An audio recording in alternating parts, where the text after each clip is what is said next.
and today we're taking a look at how to install a thermostat.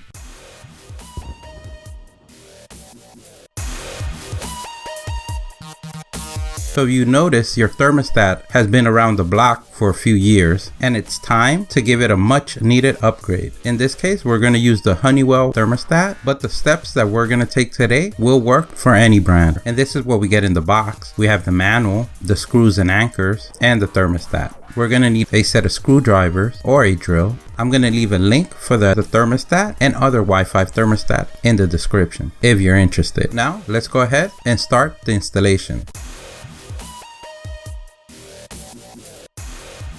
Remember that safety is the #1 thing. So the first thing we want to do is turn off the breaker that gives electricity to the thermostat. Now we could go ahead and start removing the old thermostat. And now finally, after 20 years, he can get his well-deserved retirement at the recycling center. Now that we have removed the first cap, we're going to locate the screws to remove the second cap. We proceed on removing the screws. In this case, there are 3.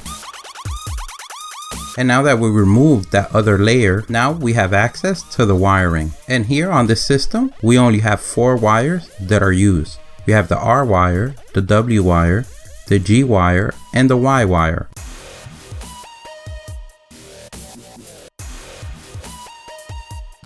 Let's go ahead and take a picture of the wires in case we need to look back to verify where each wire goes. Now let's go ahead and label each wire with the corresponding letter. You can use paper or tape, or if your system came with stickers with labels, you can use those as well. Now we can proceed to remove the screws that hold the wires in.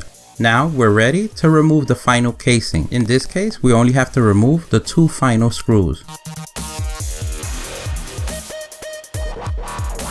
If in your case you have paint around the casing, it'd be best to take a blade and cut all around to make sure that the paint doesn't come out with your thermostat, and then have a bigger paint job than the one you might require.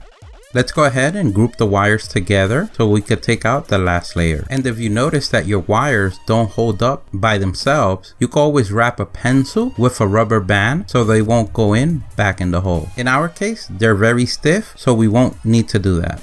Now let's go ahead and bring the wiring housing for the new thermostat. And if you have a level, you can use the level to level your new thermostat. You can eyeball it, or you can set it however you want. At the end of the day, you're the king of your castle. Now that we have our housing leveled, we can go ahead and place the 2 screws that hold it in place. If your wires are not straight, this would be the perfect time to straighten them.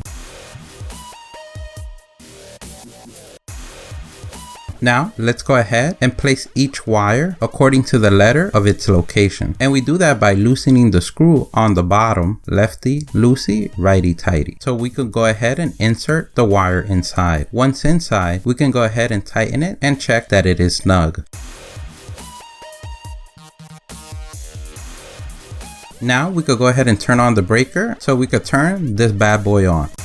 Place your batteries in the thermostat and set your system either to gas or oil, or to electric or heat pump. And connect the thermostat to the wire housing. Now you could pat yourself in the back for a job well done. Don't forget, if you liked the video, give us a thumbs up. That really helps. If you have any questions, place them in the comment section below. Don't forget to subscribe, follow us on social media. Thank you for watching, and here's a link to our latest video.